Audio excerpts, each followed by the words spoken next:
പണ്ടമ്മ ഞാൻ സ്കൂളിൽ പോകുന്ന സമയത്ത് സ്നാക്ക് ബോക്സിൽ എന്ത് തന്നു വിടും എന്നാലോചിച്ച് ഒരു നിൽക്കാറുണ്ട്. അപ്പം ഞാനത് കാണുമ്പോൾ വിചാരിക്കും, അമ്മ എന്തിനാ ഇത്രയും ആലോചിച്ച് കൂട്ടുന്നത്, രാവിലെ ഉണ്ടാക്കി എന്തെങ്കിലും തന്നാൽ പോരെന്ന്.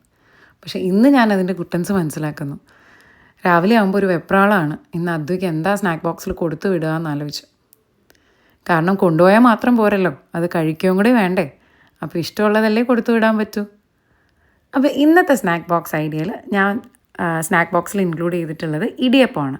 അപ്പോൾ അദ്വയ്ക്ക് പൊതുവെ ഇഷ്ടമുള്ളൊരു ഐറ്റമാണ് ഇടിയപ്പം. അപ്പോൾ ഇടിയപ്പവും നെയ്യിൽ വറുത്തെടുത്ത് ഏത്തപ്പഴവും. അപ്പോൾ നാട്ടിൽ വന്നതിന് ശേഷം ഞാനെടുത്ത നല്ല തീരുമാനങ്ങളിൽ ഒന്നായിരുന്നു അദ്വയെ ഇവിടെ അടുത്തുള്ള ഒരു പ്ലേ സ്കൂളിലാക്കുക എന്നുള്ളത്. അപ്പോൾ ഇത്തവണത്തെ വെക്കേഷൻ നല്ല ലോങ് വെക്കേഷൻ ആയതുകൊണ്ട് വീട്ടിലിരുന്ന് ബോറടിക്കേണ്ടെന്ന് വിചാരിച്ചിട്ടാണ് ഞാൻ അവനെ പ്ലേ സ്കൂളിലാക്കിയത്. പക്ഷേ അവൻ നന്നായിട്ട് എൻജോയ് ചെയ്യുന്നുണ്ട്. അപ്പോൾ അങ്ങോട്ടേക്ക് കൊണ്ടുപോകാനുള്ള സ്നാക്ക് ബോക്സാണിത്.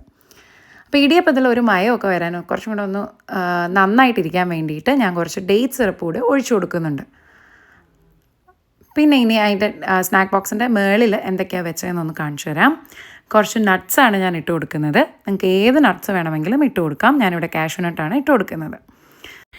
ഇനി ഞാൻ വെച്ച് കൊടുക്കുന്നത് കപ്പലണ്ടി മിഠായിയാണ്. അപ്പോൾ ബോൾ പോലുള്ള കപ്പലണ്ടി മിഠായി ഞാനിവിടെ 2 എണ്ണമാണ് വെച്ച് കൊടുക്കുന്നത്.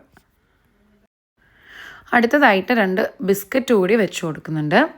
അപ്പോൾ ഒന്നെങ്കിൽ ബിസ്ക്കറ്റ് അല്ലെങ്കിൽ നിങ്ങൾക്കൊരു ഫ്രൂട്ട് വെച്ച് കൊടുക്കാം. അപ്പം ഞാൻ താഴെ ഏത്തപ്പഴം വഴറ്റ് ചെയ്ത് വെച്ച് കൊടുത്തിട്ടുള്ളത് കൊണ്ട് തന്നെ ബിസ്ക്കറ്റിൽ ഒതുക്കുകയാണ്. അപ്പോൾ ഇന്നത്തെ സ്നാക്ക് ബോക്സ് ഇത്രയേ ഉള്ളൂ.